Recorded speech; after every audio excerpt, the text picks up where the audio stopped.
Okay, welcome back to the Care About tutorials. In this tutorial we're going to be having a look at the more advanced elements of using surveys. As we can see, we have already set up a survey or a form from an existing survey on the right hand side here. But what I'd like to show you now is how you make your own. So what we're going to do is we're going to go into surveys here, and what you'll see is that you've been set up with an account for your own Vision surveys. Now, Vision is another product from Evolve, it's a standalone product in its own right, which means that you have the full flexibility of a standalone product. Think twice about clicking onto these Vision accounts, because if you do, you need to remember your username and password in order to get back. So unless you have a very good reason for using this, if you're not sure why this is here, don't try it out. Just try this bit, click here, Manage Surveys. And what you'll see here is a sample registration form with the options to edit, copy, responses, download. So let's just go and have a look at edit. And within here, you can really do whatever you want. Let's suppose that actually we don't want to have these at the bottom. So we're just going to say, okay, so we've taken that out. And what we want to do is, having got your name, address, details, we want to ask you what type of swimming pool it is that you're interested in. So let's add a new question, and we're going to call this pool type.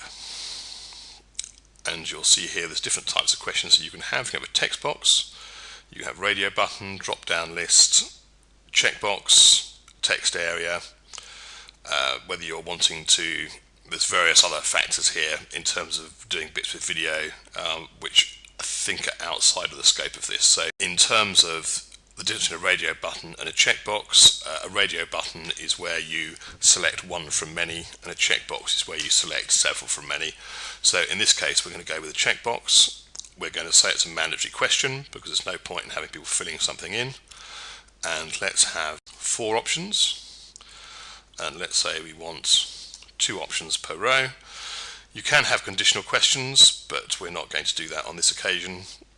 And what we're going to do is we're going to update the question type. Here are 4 options, and we're going to say, please select the product items that could be of interest.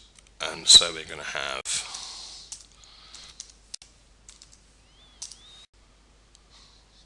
save the changes there, and again we're getting the green box saying thank you, so we close that down, and we can preview our survey in here. So there are the questions. So let's just go back into here and let's have a look at advanced fields. So here we're saying thank you for expressing your interest in our products. We can put a picture in here. Luckily we have a picture of a swimming pool, so we can go to the browse server and we're going to say that's the one we want. And we can see how far across that goes, and the answer is, for the purposes of this, too far. We don't want it to be that big, so we're just going to take it in. Okay, so we're going to save the changes there, and that's still too big, so let's make it quite a lot smaller. Now in this case it's probably a bit too small, but so let's just expand it so it comes across the head of the survey and looks about right. Okay,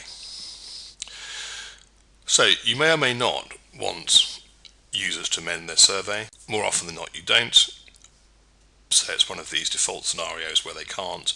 But if you'd like people to go in at a later date and amend their survey, then you can tick this box here. So this is often used, for example, when you're coming back to someone with an email broadcast sometime after they originally completed a survey, and you're using the email tools to take them into what they originally said, which people quite like to see what they said a year ago. So that's what that one does.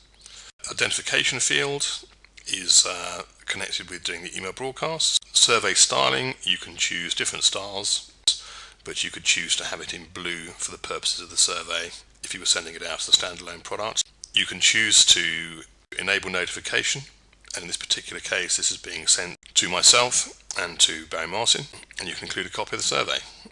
You can set an expiry date, so this survey expires on the date below.